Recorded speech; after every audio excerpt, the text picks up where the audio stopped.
खासकर महिला समाज से मैं आग्रह करता हूं कि आप अपने घर को स्वर्ग बनाना चाहती हैं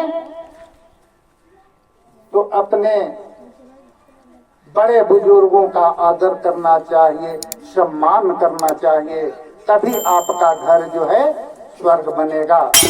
पाणातिपाता वीरमणि शिक्षापदं समादयामि। अदीन्न दाना वीरमणि शिक्षापदं समादयामि। कामेषु मिथ्याचारा वीरमणि शिक्षापदं समादयामि। मूषावादा वीरमणि शिक्षापदं समादयामि।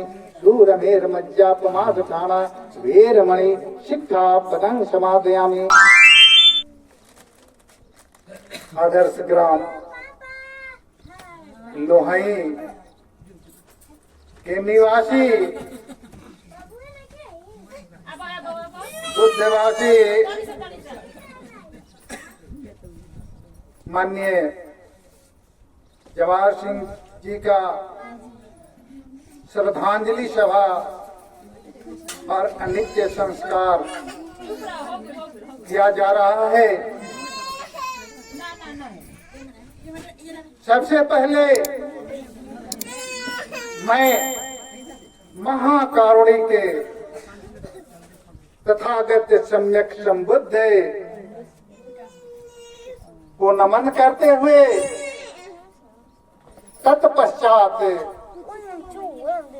धर्मराजा महान सम्राट अशोक को नमन करते हुए साथ ही साथ बोधिसत्व डॉक्टर भीमराव अंबेडकर जी को नमन करते हुए आज जो अनित्य संस्कार किया गया, अनित्य का अर्थ क्या होता है, श्रद्धांजलि का अर्थ क्या होता है, वैसे तो हम लोगों ने पाली भाषा में जो कुछ भी कहा, भंते जी अपनी भाषा में हिंदी भाष्य कर कर उनका अनुवाद करके आप लोगों के समक्ष रखे।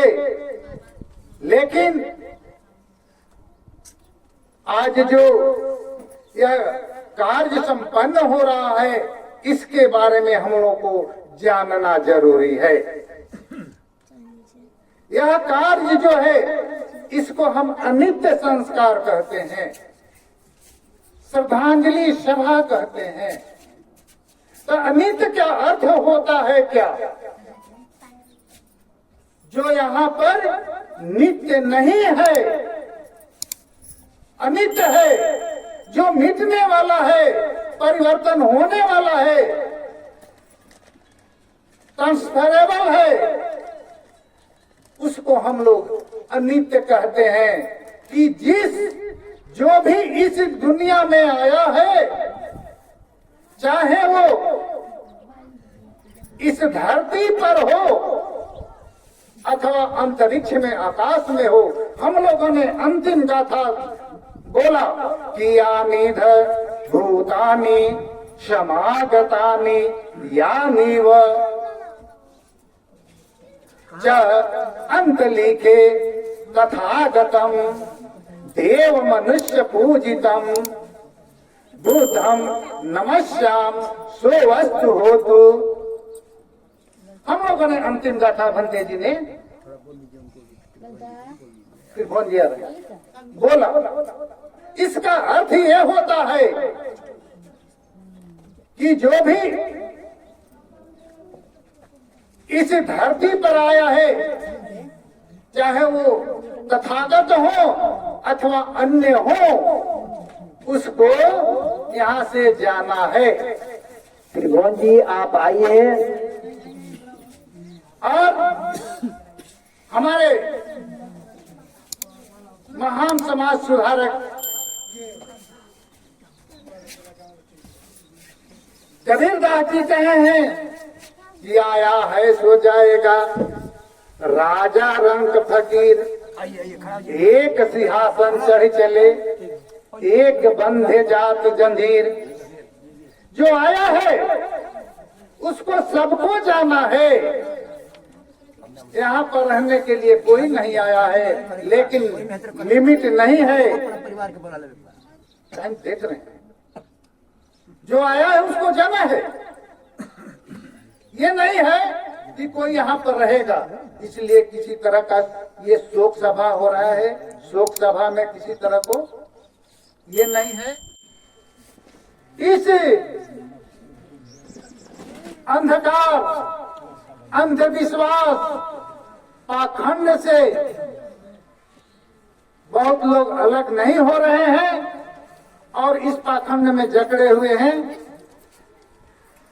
तो मैं सब लोगों से, खासकर महिला समाज से मैं आग्रह करता हूं कि आप अपने घर को स्वर्ग बनाना चाहती हैं तो अपने बड़े बुजुर्गों का आदर करना चाहिए, सम्मान करना चाहिए, तभी आपका घर जो है स्वर्ग बनेगा, अन्यथा वो कलह रहेगा। तो सबसे पहले जो है आपके पिताजी आपके देवता हुए, आपके माताजी देवी हुई, चाहे आप हो या आपकी बहन हो, आपकी पत्नी हो, सबके लिए मैं कह रहा हूं। इसलिए सबसे पहले आप इन देवता को पूजना है, न कि जा करके उस पत्थर पर जो कभी आज तक दिया नहीं, वैसे को नहीं पूजना है। मैं अभी भंते जी और मैंने तीसरण और पंचशील दिया, उसमें बहुत सारी बातें थी, समझ में आया हो अथवा न आया हो, बहुत कुछ बताया गया। सबसे पहले आप लोगों को तीसरण और पंचशील दिया गया और तीसरण पंचशील के अनुसार यदि आप अपने शील में नहीं रहते हैं तो आपका जो है ये ग्रहण किया हुआ शील बेकार है। इसलिए आप लोगों को, सभी लोगों को शील में रहना जरूरी है। जो यदि आप शील में रहेंगे, पंचशील, पंचशील का अर्थ क्या है? पांच शील। पंचशील का मतलब, पंच का मतलब पांच, शील का मतलब आचरण। पांच आचरण आपको क्या करना है? निर्वहन करना है, उसके अंतर्गत रहना है, उसका पालन करना है। पाणातिपाता वेरमणि शिक्षापदं समादयामि, अदीन्न दाना वेरमणि शिक्षापदं समादयामि, कामेषु मिथ्याचारा वेरमणि शिक्षापदं समादयामि, मूषावादा वेरमणि शिक्षापदं समादयामि, शूरमेर्मज्जापमादधाना वेरमणि शिक्षापदं समादयामि। ये जो शिक्षा आप लोगों ने ग्रहण किया, पांचवा शील जो है कि शूरमेर्मज्जापमादधाना, यानी किसी तरह का आपको नशीले चीजों का सेवन नहीं करना है। यदि आप नशीले चीजों का सेवन करते हैं तो आप शील भंग कर रहे हैं, चाहे हम हो अथवा कोई हो। इसलिए यदि आप शील के अंतर्गत रहते हैं तो आपका जीवन जो है सुखमय बीतेगा। यदि आप शील के अंतर्गत नहीं रहते हैं तो आपका जीवन सुखमय नहीं बीतेगा। यहाँ पर बहुत लोग हैं जो कहते हैं कि हम मध्यम मार्ग में चलते हैं, और मध्यम मार्ग जो है ये खैनी तंबाकू खाते हैं। ये गलत बात है, ये गलत बात है। इसलिए मैं चाहूंगा कि सभी लोग अपने शील में रहेंगे। जब शील में रहेंगे तो आपका जीवन सुखमय रहेगा, शांतिमय रहेगा, आप विकास करेंगे, उन्नति करेंगे।